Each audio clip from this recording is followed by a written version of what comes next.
अक्षत के दिमाग में इस कमरे में ब्रोथल हॉल मास्टर के साथ अकेले रहने का सोचकर हजारों ख्याल आ रहे थे। ये ख्याल अच्छे थे या बुरे, वो तो सिर्फ अक्षत को ही पता था। अक्षत यहाँ किसी दूसरे इरादे से नहीं आया था, वो बस यहाँ के मास्टर के बुलाने पर आया था। पिछली बार भी यहाँ के हॉल मास्टर ने बुलाया था।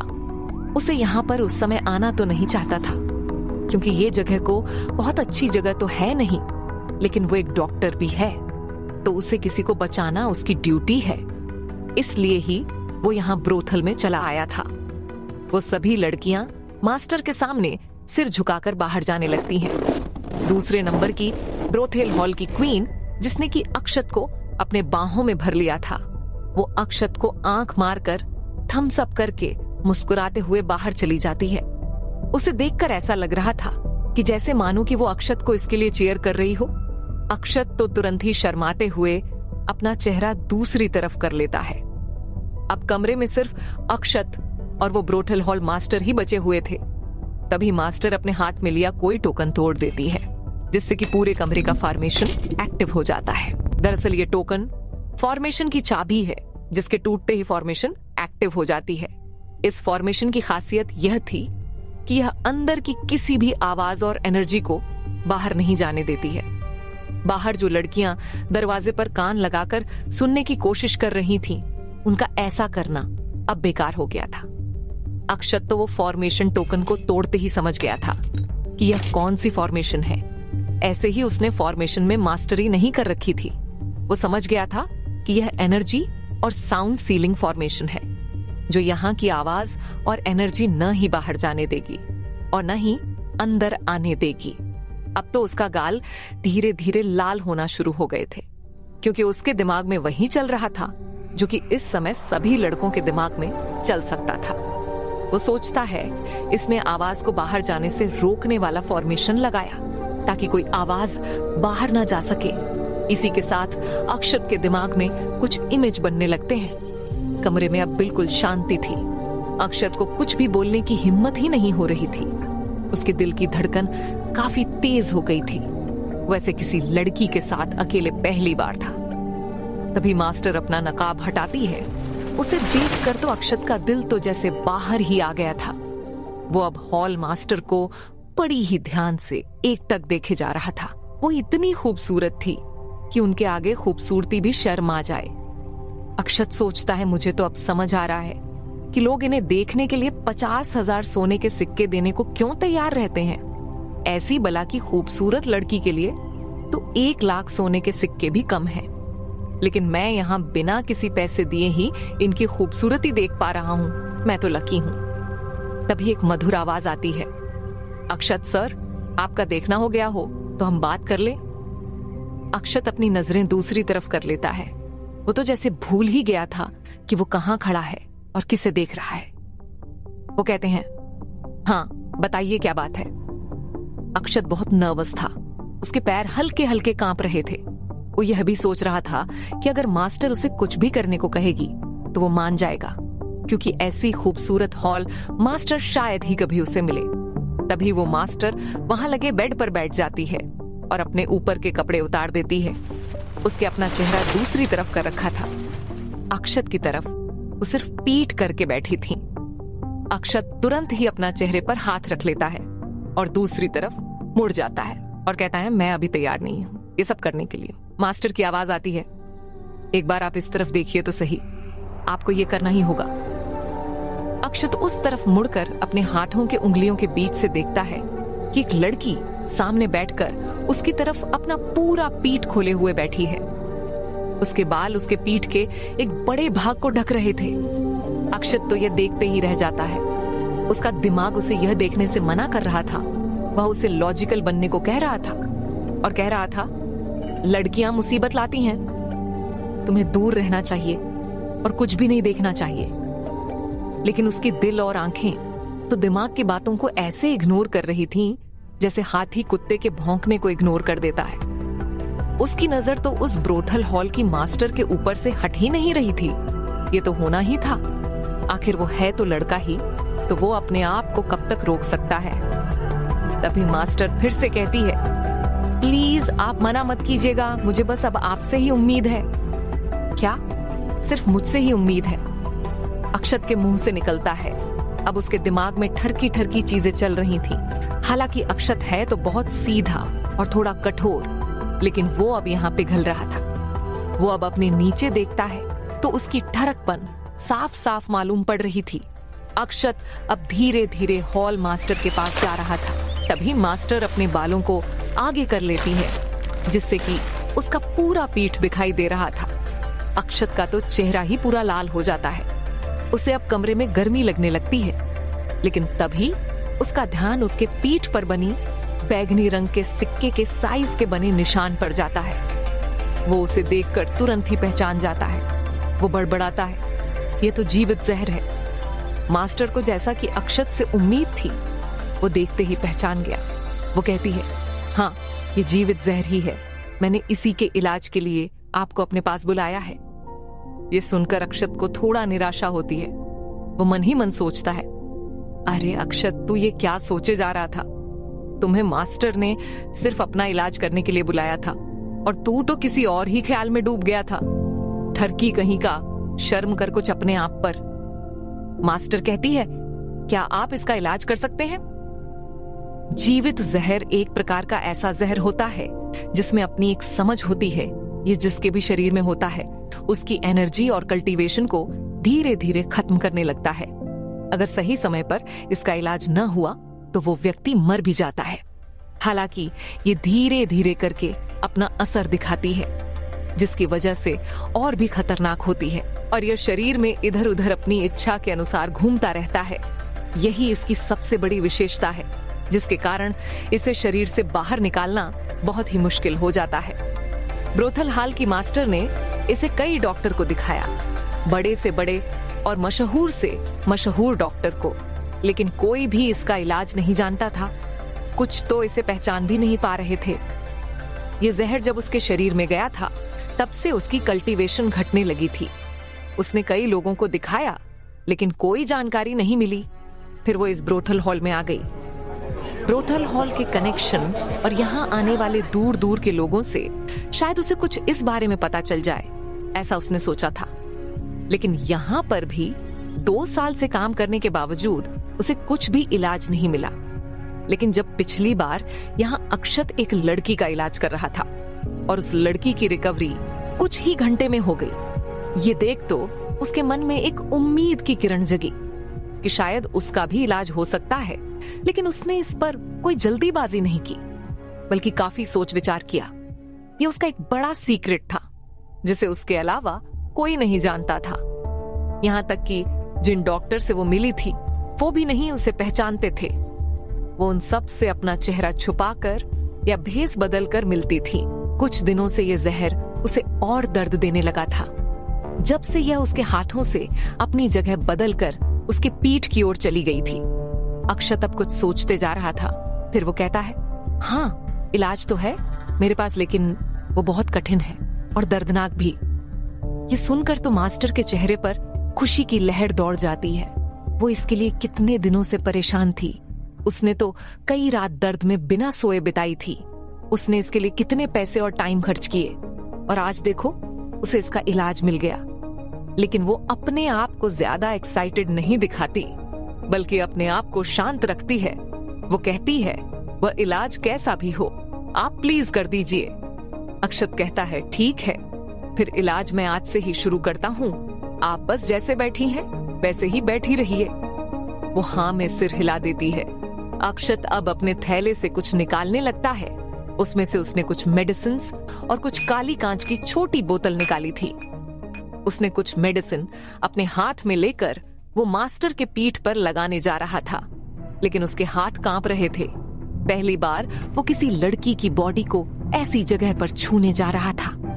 वो जैसे ही उस बैंगनी पड़े जगह को छूता है, वैसे ही मास्टर को एक झटका लगता है। वो जीवित जहर तो तुरंत ही वहां से भागना शुरू कर देता है। वो मास्टर तुरंत ही पीछे मुड़कर अक्षत को देखने लगती है। उनकी आंखें और अक्षत की आंखें दोनों ही एक दूसरे को देख रही थीं। उन दोनों के बीच ये अजीब सा माहौल बन गया था।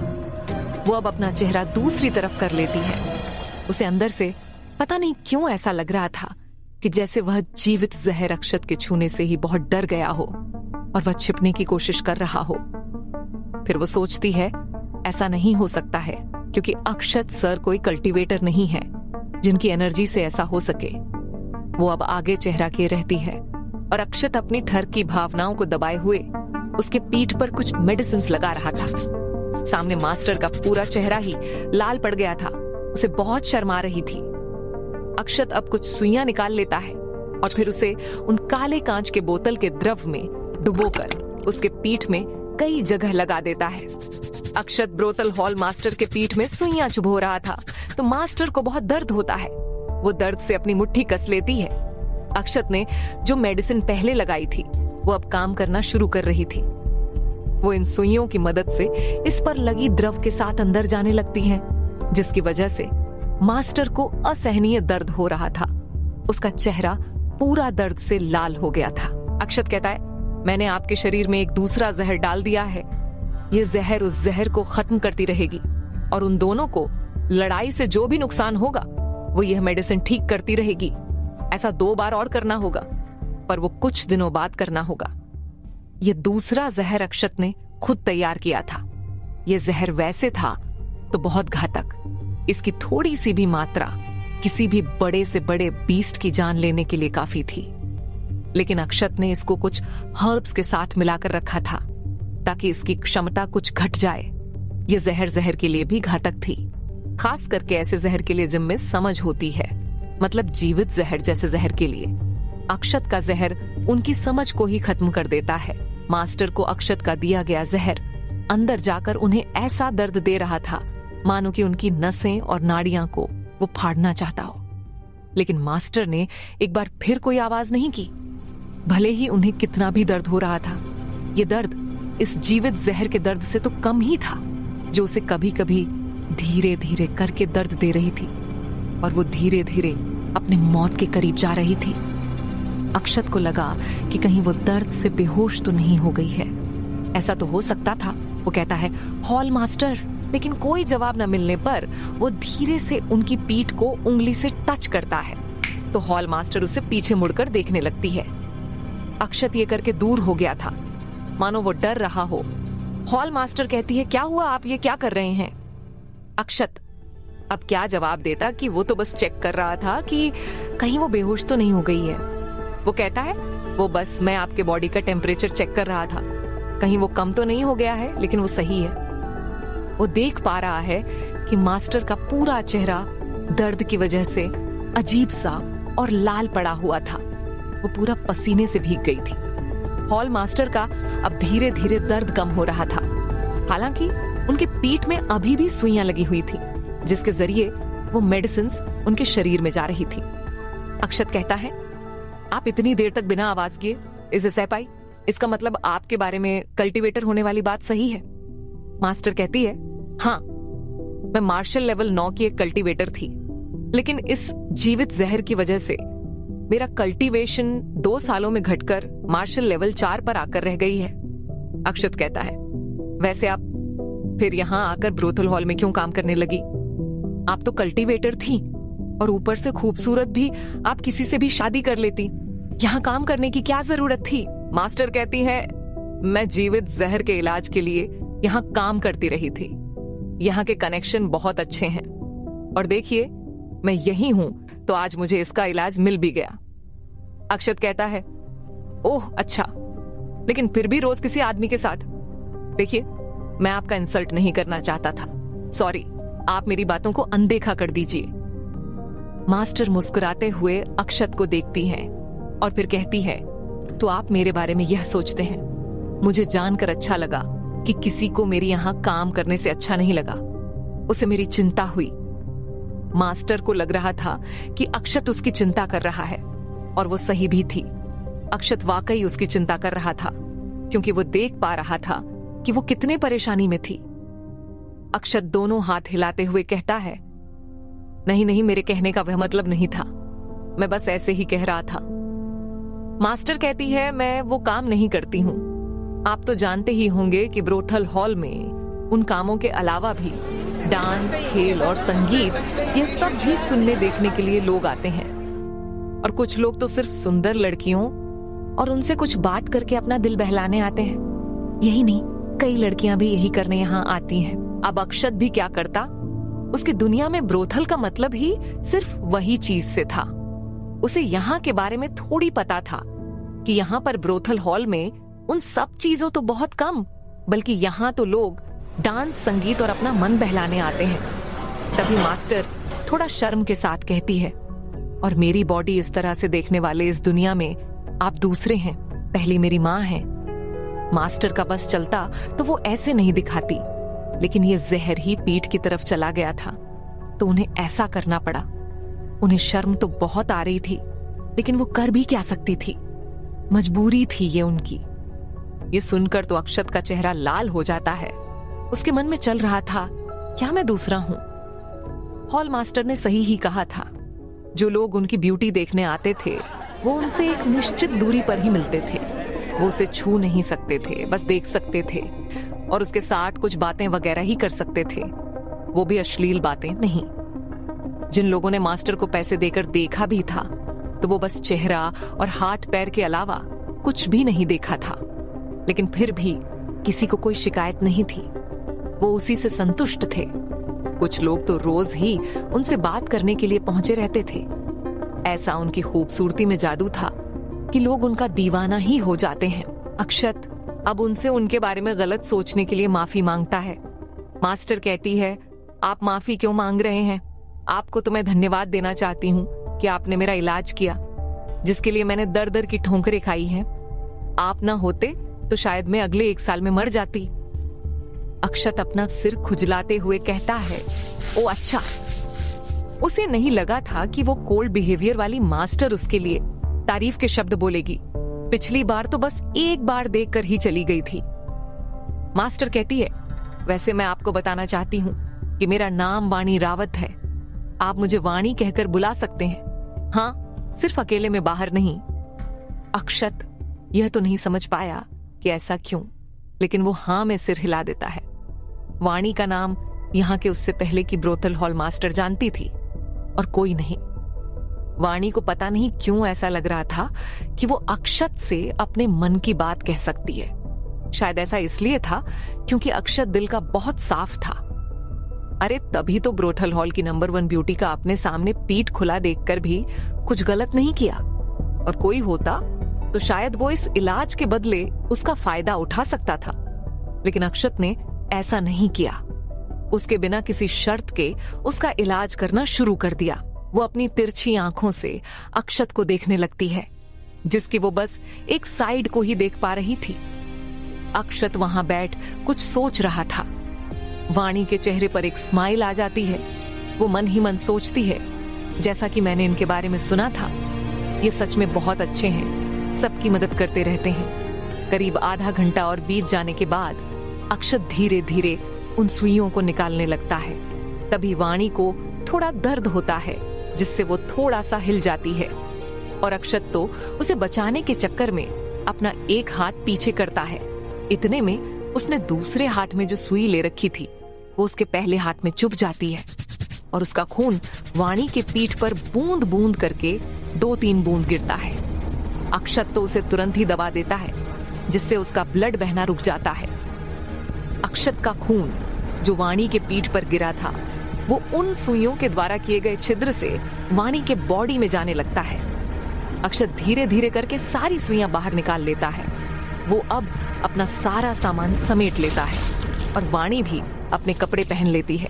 इस काम को करने में अक्षत को काफी पसीने आ गए थे, क्योंकि यह काम इतना आसान नहीं था जितना कि दिखता है। अक्षत को बड़े ही सावधानी से वो निकालना था। एक भी इधर उधर नहीं होना चाहिए था, और अगर ऐसा हो जाता तो उसका रिजल्ट उल्टा भी हो सकता था। अक्षत अब बाहर जाने के लिए दरवाजा खोलता है। वाणी भी उसके पीछे ही थी। दरवाजे के बाहर कुछ लड़कियां उन दोनों का इंतजार कर रही थी, क्योंकि ऐसा पहली बार हुआ था कि हॉल मास्टर ने किसी आदमी को अकेले कमरे में बुलाकर एनर्जी और साउंड सीलिंग फॉर्मेशन तक लगा दिया था। तभी सभी लोग अक्षत को पसीने से भीगा देखते हैं, और अपने हॉल मास्टर को भी इसी के साथ सबके दिमाग में जो अब तक शक था वह यकीन में बदल गया। सभी लड़कियां तो अब अक्षत को घूर रही थी। आखिर वो उनके हॉल मास्टर के साथ वो सब करने वाला पहला पर्सन जो था, अक्षत को तो कुछ समझ ही नहीं आ रहा था कि यह सब उसे ऐसे क्यों देख रही है। वो अपने कपड़े देखता है तो सब कुछ सही था। फिर वो एक झूठी हंसी हंसते हुए वहां से जाने लगता है। इस बार कोई लड़की उसे परेशान नहीं करती, बल्कि सभी उसे घूर घूर कर देख ही रही थी। अक्षत सोचता है, क्या यह सब मुझे मास्टर वाणी के साथ एक कमरे में होने के कारण हो रहा है? क्या हो दुनिया है? वो अब वहां से निकल जाता है। हाल मास्टर ने फिर से अपना नकाब लगा लिया था। वो कमरे के बाहर ही थी कि उन्हें अपने शरीर में अचानक से दर्द होने लगता है। वो तुरंत ही नीचे बैठ जाती है तो सभी लड़कियों के पास आकर उन्हें संभालते हुए कहती हैं, क्या हुआ हॉल मास्टर? आपको क्या हुआ? मास्टर के मुंह से निकलता है, दर्द हो रहा है। ये सुनकर तो सभी शर्माने लगती हैं। एक लड़की ने कहा धीरे से, शायद मास्टर का ये पहली बार था। अक्षत सर ने काफी जोर से किया था। को सच्चाई नजर आ रही। दूसरी कहती है, नहीं, अब सबको तो यही लग रहा था हॉल मास्टर का पहली बार और अक्षत दोनों अंदर कमरे में लगे हुए थे। तभी हाल मास्टर उसे गुस्से से घूरने लगती है। उनके घूरने से ऐसा लग रहा था कि वो अभी उसे खत्म कर देंगी। वो लड़की बेचारी उनकी प्यारी आंखों का डरावना रूप देखकर डर जाती है। वाणी तो सोच रही थी कि यह सभी उसके बारे में क्या क्या ऊंट पटांग सोच रही है, जबकि ऐसा कुछ था ही नहीं। लेकिन अब वो यह बात भी नहीं कह सकती थी कि उसे क्या हुआ है। उसकी सभी मदद करके उसके कमरे में उसे छोड़ देती है। एक कहती है, मास्टर, क्या मैं कोई मेडिसिन लेकर आऊं जिससे कि यह दर्द बंद हो सके? वाणी कहती है, नहीं, उसकी कोई जरूरत नहीं है। बस तुम बाहर जाओ और ध्यान रहे कि मुझे कोई भी डिस्टर्ब करने वाला नहीं चाहिए, कोई भी नहीं। वो लड़की जी मास्टर बोलकर बाहर चली जाती है। उसके बाहर जाते ही वाणी फिर से एनर्जी और साउंड सीलिंग फॉर्मेशन एक्टिव कर देती है और उसके बाद वो जोर जोर से चिल्लाने लगती है। ऐसा लग रहा था कि उसके अंदर की सारी नाड़ियां और अंगों को फाड़ा जा रहा हो। उसे बहुत दर्द हो रहा था, यहाँ तक कि उसके मुंह से खून भी आ गया था। उसके शरीर के भीतर 3 शक्तियां लड़ रही थी। एक तो जीवित जहर था और एक अक्षत का डाला गया जहर था और तीसरा था अक्षत का खून, जो कि उन सुइयों के बने छेद से उसके बॉडी में प्रवेश कर चुका था।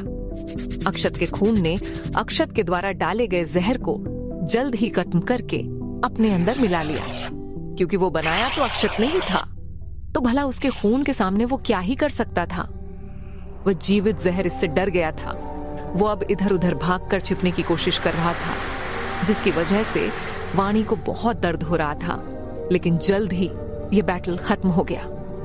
अक्षत के खून ने उस जीवित जहर को एक ही पल में अपने में मिलाकर खत्म कर दिया और उसे खत्म करने के बाद वह एक शुद्ध एनर्जी में बदल गई, जो अब वाणी के शरीर में कोने कोने तक जा रही थी। और अब तक उसे जितना भी आंतरिक चोटें लगी थी वो अब ठीक करते जा रही थी।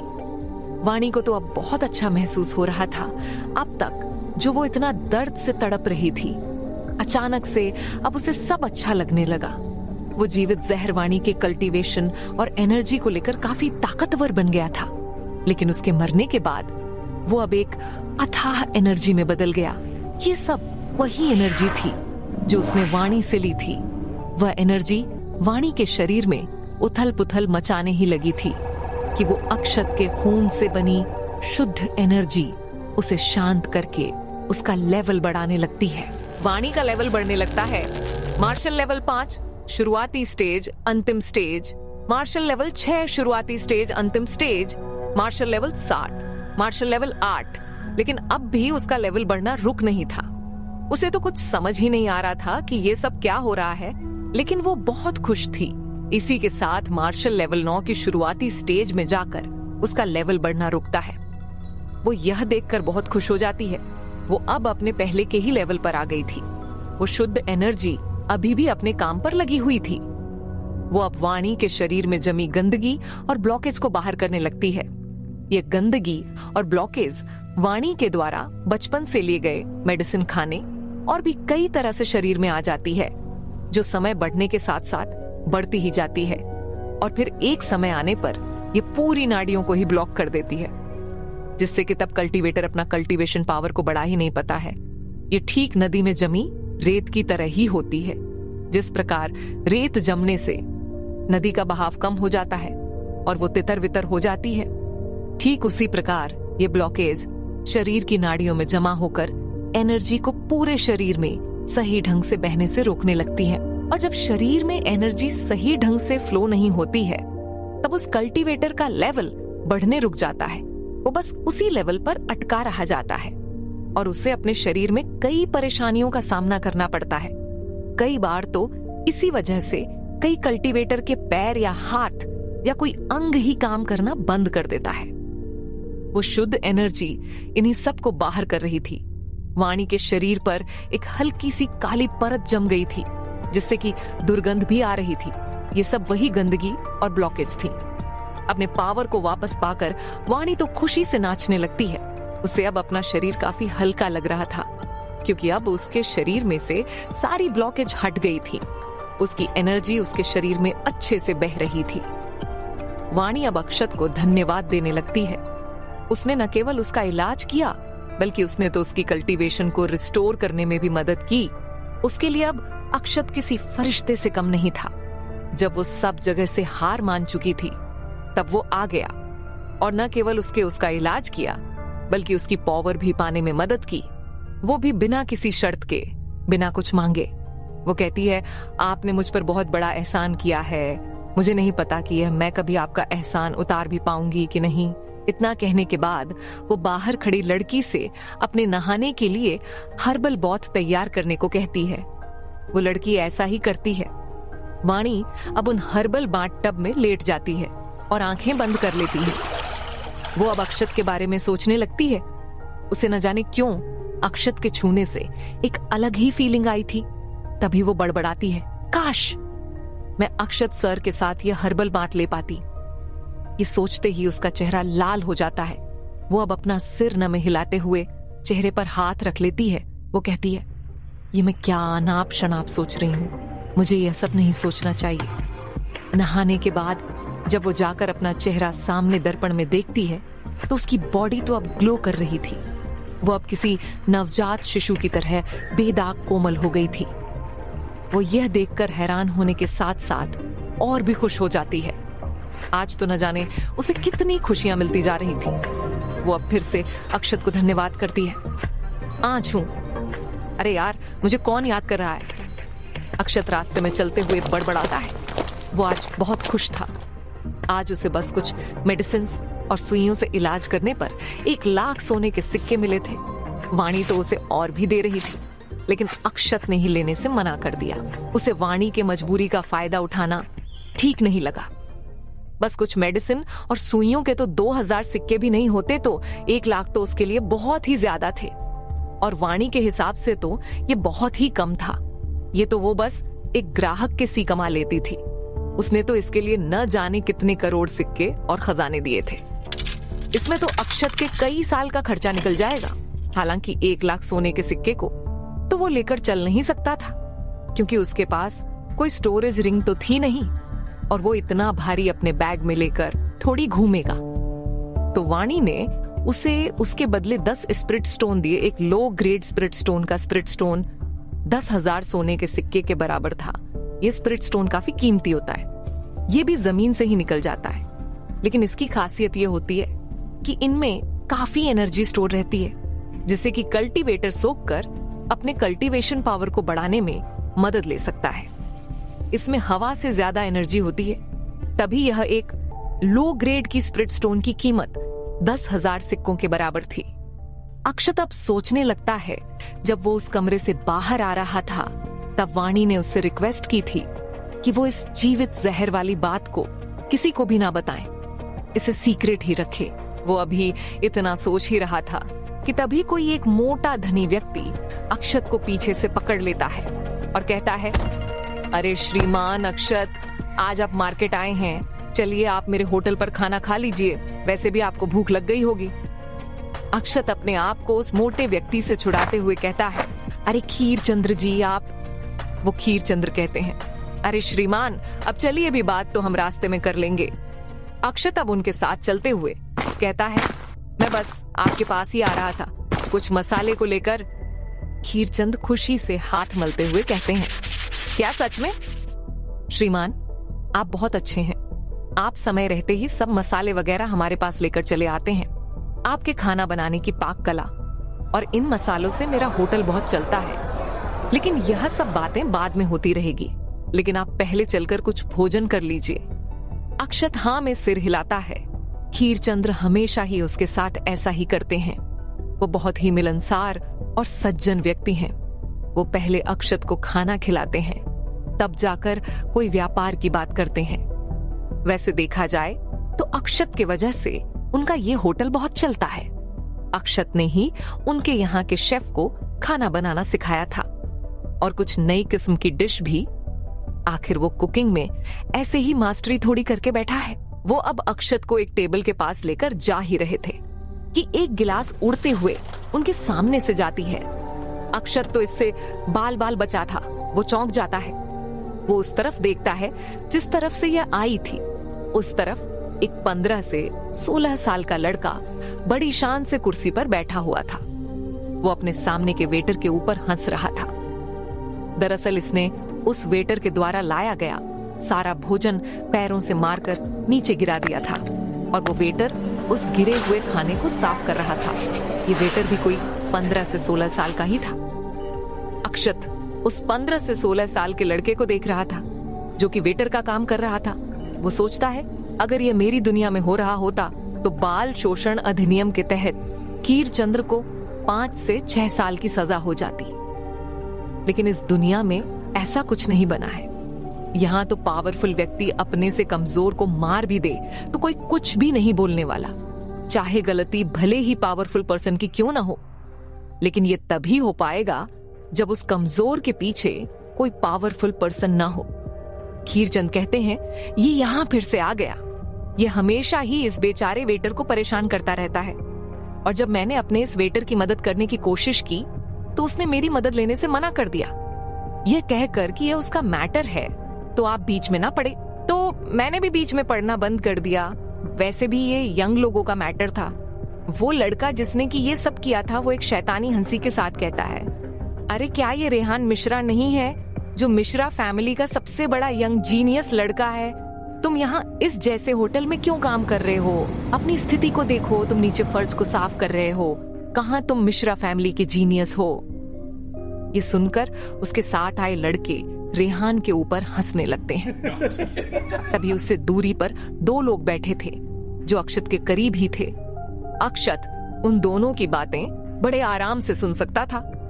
वो दोनों लोग बातें करते हैं रेहान मिश्रा कि मिश्रा फैमिली का सबसे जीनियस लड़का था जो मात्र 10 साल की उम्र में ही मार्शल लेवल 3 पर पहुंच गया था, जबकि लोगों को उस लेवल पर पहुंचने में 15 से 16 साल लग जाते हैं। फिर 2 साल पहले अचानक से क्या हो गया कि इसकी पूरी कल्टीवेशन ही चली गई और तब से बेचारे की मुंह की खानी पड़ रही है। अब तो इसका परिवार भी इसे नहीं पूछता। ये सुनकर अक्षय को बहुत बुरा लगा। वो न जाने क्यों रेहान को अपने आप से जोड़ पा रहा था। वो ऐसा इसलिए कर पा रहा था क्योंकि बचपन में तो उसकी फैमिली तो खत्म हो गई थी और फिर उसने एक चाय की स्टॉल पर काम किया था और सामने इस रेहान की हालत भी लगभग ऐसी ही थी। वो भी यहाँ काम कर रहा था। रेहान वह फर्श साफ कर रहा था। वो सोच रहा था कि अगर मेरे साथ 2 साल पहले कि वो घटना नहीं होती तो मैं अब तक अपने परिवार में कल्टीवेशन कर रहा होता और एक अलग ही लेवल पर होता। तभी उसके सामने बैठा लड़का एक सिक्का उसके सामने फेंकते हुए कहता है, अगर तुम मेरे सामने एक बार घुटने पर आकर सॉरी बोलते हो तो मैं तुम्हें एक सोने का सिक्का टिप के तौर पर दूंगा। ये सुनकर रेहान अपनी मुट्ठी कस लेता है। वो गुस्से से खड़े होते हुए कहता है, अबे तेरी तो लोगों को परेशान करना बंद कर। मैं पहले ही अपनी फैमिली को छोड़ चुका हूँ। तुम अब क्या चाहते हो कि मैं तुम्हें मार दूं? इतना कहकर रेहान पीछे मुड़कर जाने लगता है। वो लड़का कुर्सी से उठते हुए चिल्लाता है, तुम रुको यहाँ, तुम मुझे धमकी दे रहे हो? तुम्हें मेरे हाथों मरना है क्या? तुम्हारी औकात भी है मुझे धमकी देने की? रेहान कहता है, तुम हमेशा अपने से कमजोर को परेशान करते हो। तुम्हारी क्या औकात है मेरे सामने?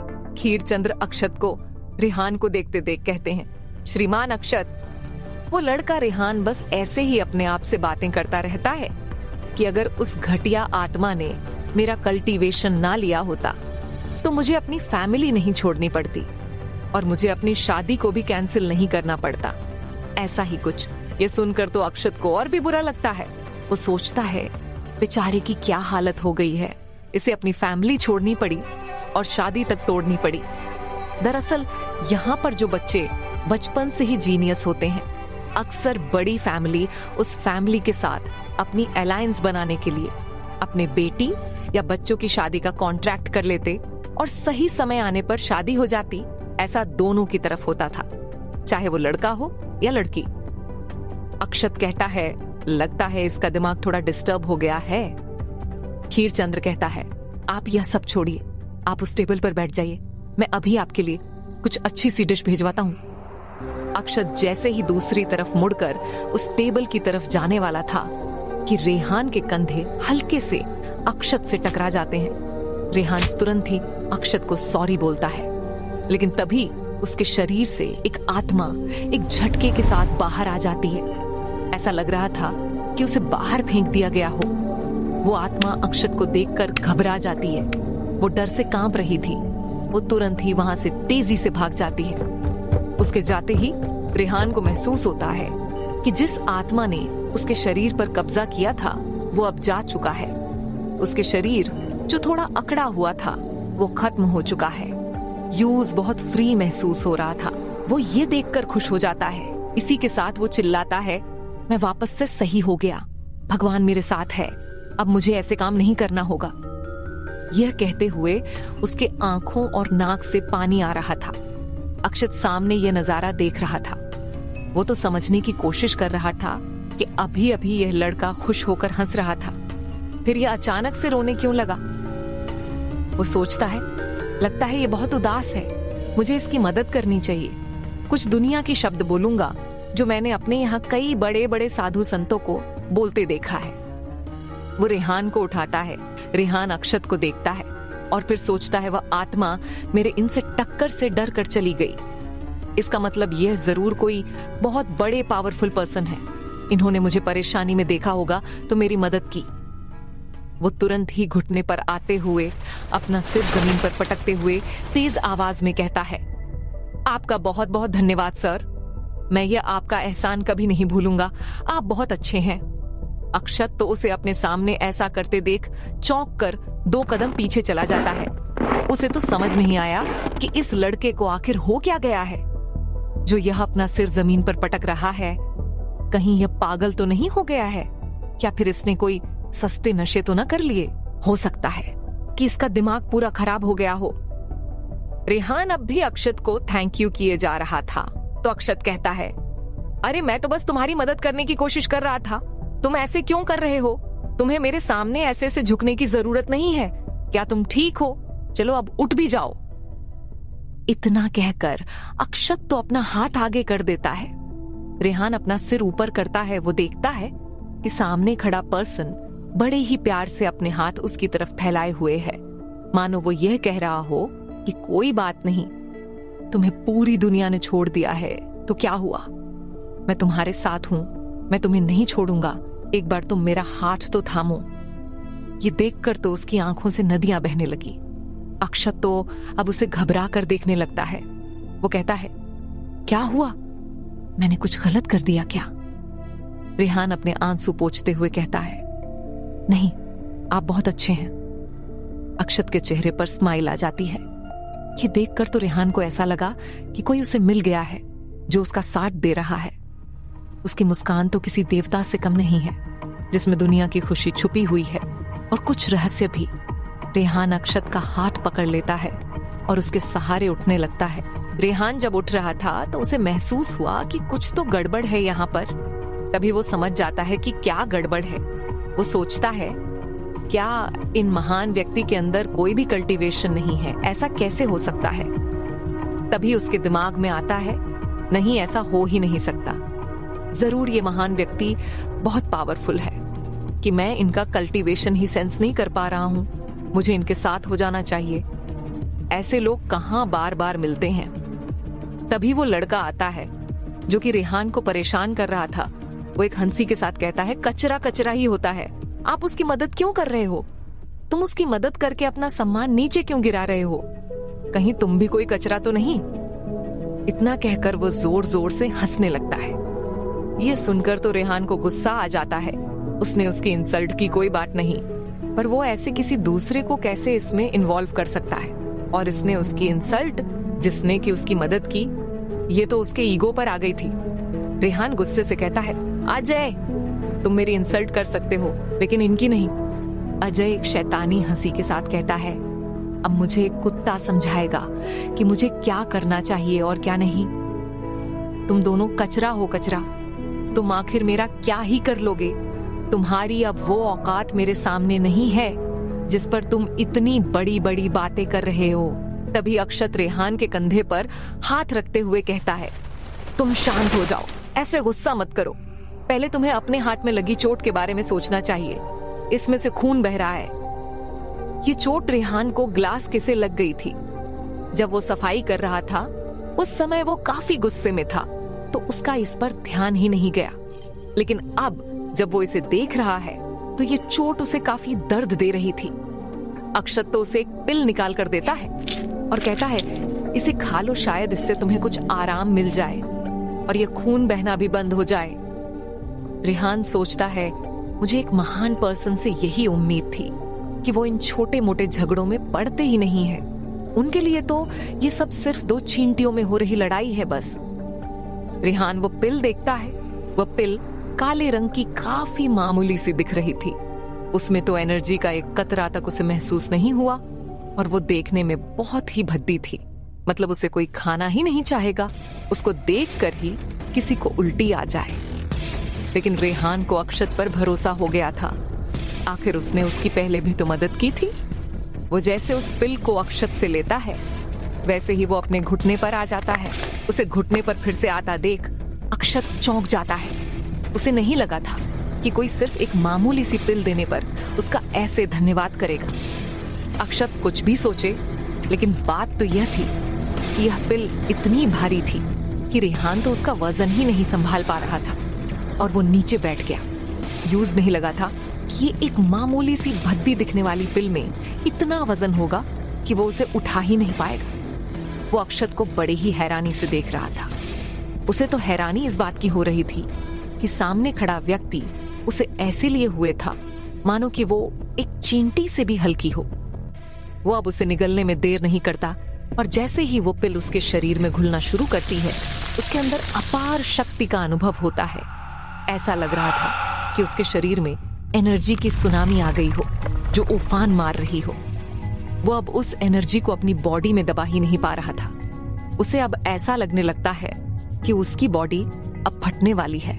वो सोचने लगता है कि आज एक महान व्यक्ति ने उसकी मदद की, लेकिन वो उनकी मदद को संभाल ही नहीं पाया और अब वो इस प्रकार से मरने वाला है। सच में मेरी जिंदगी ऐसे ही खत्म होने वाली है। मुझे तो अभी बहुत कुछ करना था, शादी भी करनी थी, अभी तक तो मैंने किस भी नहीं की है। वो अब हार मानने ही वाला था कि तभी अक्षत उसके कंधे पर हाथ रख देता है, उसे उठाता है और कंधे पर थपथपाते हुए कहता है, तुम्हें ऐसा करने की कोई जरूरत नहीं है। तुम बस अपने आप पर फोकस करो और अपने अंदर की एनर्जी को सही जगह पर लगाओ। अक्षत के ऐसा करने से वह एनर्जी की सुनामी बैलेंस हो जाती है।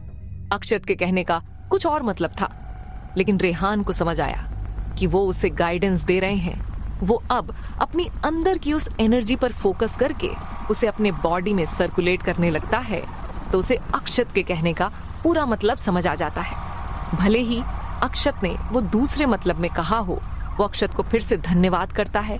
उसे अब अक्षत पर पूरा भरोसा हो गया था। उसका तो मन कर रहा था कि वो अक्षत के पांव धोकर उसे पी ले। रेहान अब अजय की तरफ गुस्से से देखते हुए चिल्लाता है, मैंने तुम्हें सालों पहले एक बार हराया था और आज मैं फिर से तुम्हें हारने वाला हूं, तो तैयार हो जाओ, तुम हमेशा मेरे नीचे ही रहोगे। ये सुनकर तो अजय को गुस्सा आ जाता है। वहां जो लोग इन दोनों को झगड़ा करते देख रहे थे वो बातें करना शुरू करते हैं, अरे रेहान कहीं पागल तो नहीं हो गया है? अरे तुम पहले स्ट्रांग थे लेकिन अब नहीं तुम अजय का सामना ही नहीं कर पाओगे। वो अब मार्शल लेवल 3 के शीर्ष पर है और तुमने तो अपना कल्टीवेशन ही खो दिया लगता है। ये सच में पागल ही हो गया है। अभी देखना कैसे इसकी सारी अकड़ चली जाती है जब इसे अजय से मुंह की खानी होगी। अजय एक मुट्ठी कसते हुए आगे बढ़ने लगता है। उसके ऐसे आगे बढ़ने से ऐसा लग रहा था कि जैसे कोई शेर अपने शिकार पर हमला कर रहा हो। उसके पंच में एनर्जी कंडेंस हो रही थी। रेहान भी पीछे नहीं था। उसने भी अपनी मुट्ठी बनाई और उसके मुट्ठी पर दे मारी। कुछ टूटने की आवाज के साथ अजय उड़ता हुआ जा दीवार से टकरा गया। उसके टकराने से दीवार पर उसकी आकृति बन गई थी। वो अब जोर से चिल्लाने लगता है, मेरा हाथ, मेरा हाथ। उसके हाथ की सारी हड्डी टूट चुकी है। रेहान की तो अपने पावर पर यकीन ही नहीं हो रहा था कि यह उसने अभी अभी किया है। सभी लोग तो उसकी यह पावर देखकर जम से गए थे। उन्हें तो यकीन नहीं हुआ कि वो लड़का जिसकी कल्टीवेशन जा चुकी थी वो फिर से उतना पावरफुल बन गया जो लोग अब तक उसका मजाक बना रहे थे। वो अब ये कह रहे थे, मुझे पता था इस लड़के में जरूर कुछ ना कुछ तो बात है। रेहान तो अब अक्षत के सामने फिर से अपना सर पटकते हुए धन्यवाद करने लगता है। अक्षत तो बार बार उसे ऐसा करते देखा अजीब सा फेस बना देता है। रेहान अक्षत से कहता है, प्लीज मुझे आप अपना स्टूडेंट बना लीजिए। यह सुनकर अक्षत कहता है, हे बच्चे, कहीं तुम्हारा दिमाग खराब तो नहीं हो गया है? उसमें कहीं चोट तो नहीं लग गई है जो तुम ऐसी बहकी बहकी बातें कर रहे हो? मैं एक मामूली इंसान हूं, कोई कल्टीवेटर नहीं जो तुम मुझे अपना टीचर बनना चाहते हो। यह सुनकर तो रेहान को एक बड़ा झटका लगता है। उसने तो ये उम्मीद ही नहीं की थी। वो सोचता है, क्या ये महान व्यक्ति अपने आप को एक मामूली इंसान बता रहे हैं? क्या ये अपने आप को लो प्रोफाइल रखना चाहते हैं? इस स्थिति में मैं इनको ऐसा कुछ करने को नहीं कह सकता हूं। तभी खीरचंद्र अक्षत के पास आकर कहता है, अरे श्रीमान अक्षत, चलिए हमने कुछ नई डिश तैयार की है, उसे ट्राई कर लीजिए।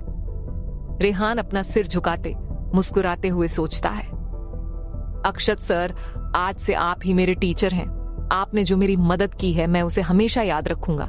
इस एहसान को तो मैं चुका नहीं सकता, लेकिन मैं हमेशा आपकी तरफ रहूंगा, चाहे जो हो जाए। इतना सोचकर वो वहां से जाने लगता है। अब उसके अंदर एक अलग ही कॉन्फिडेंस था। वो सोचता है, अब चलकर अपनी फैमिली में माँ और पिताजी से मिल लूं। वैसे भी उनसे मिले मुझे काफी समय हो गया है। वो अब जाने लगता है। उसके सामने ही बेचारा अजय दर्द से कह रहा था। अजय उसे देखकर डर रहा था। उसके अंदर डर दिल में बैठ चुका था रेहान से। रेहान एक नजर उसको देखकर वहां से चला जाता है। वो रास्ते में था। वो सोचने लगता है कि 2 साल पहले वो एक बार बीस्ट हंटिंग के लिए जंगल गया था। वहां उसे एक गुफा मिली तो वो बिना कुछ जाने समझे उस गुफा में चला गया। वहां उसने कई लाश देखी जो कि सभी कंकाल में बदल चुकी थी, और तभी उसकी नजर एक कंकाल पर पड़ी जिसके हाथ में एक स्टोरेज रिंग था। तो उसने सोचा, क्यों ना वो स्टोरेज रिंग ले लिया जाए। शायद उसमें उसे कोई खजाना या टेक्निक मिल सकती है जिससे वो अपनी कल्टीवेशन को और बढ़ा लेगा। वो जैसे ही उस स्टोरेज रिंग लेने के लिए उसे टच किया, तभी एक आत्मा निकलकर उसके शरीर में घुस गई जो उसकी बॉडी पर कब्जा करने लगी। लेकिन रेहान की आत्मा भी कमजोर नहीं थी, तो वो आत्मा रेहान की आत्मा को बाहर निकालकर उसकी बॉडी पर कब्जा नहीं कर सकी। लेकिन वो उसके कल्टीवेशन को घटाने लगी, जिसकी वजह से उसका कल्टीवेशन चला गया। और जब मिश्रा फैमिली में सबको पता चला कि उसकी कल्टीवेशन खत्म हो चुकी है, तो उसे कोई भी ढंग से ट्रीट नहीं करता था, बस उसके माँ पिताजी को छोड़कर। जब उसकी कल्टीवेशन घट गई थी तो उसने अपनी शादी के कॉन्ट्रैक्ट को भी खत्म कर दिया। हालांकि न ही वो यह चाहता था और न ही उसकी फियांसी यह चाहती थी कि उन दोनों की शादी का एग्रीमेंट खत्म हो जाए। उसकी फियांसी उसे प्यार करती है, वो उससे तब भी शादी करना चाहती है, भले ही उसकी कल्टीवेशन क्यों ना चली गई हो। लेकिन रेहान ने अपने दिल पर पत्थर रखकर ये शादी का कॉन्ट्रैक्ट तोड़ दिया, क्योंकि वो अपनी फियांसे की जिंदगी बर्बाद नहीं करना चाहता था। वो यही सब सोचते हुए चले जा रहा था। अब वो आज की घटना के बारे में सोचने लगा कि कैसे उसकी कल्टीवेशन पावर लौट आई है, वो भी और भी पावर के साथ।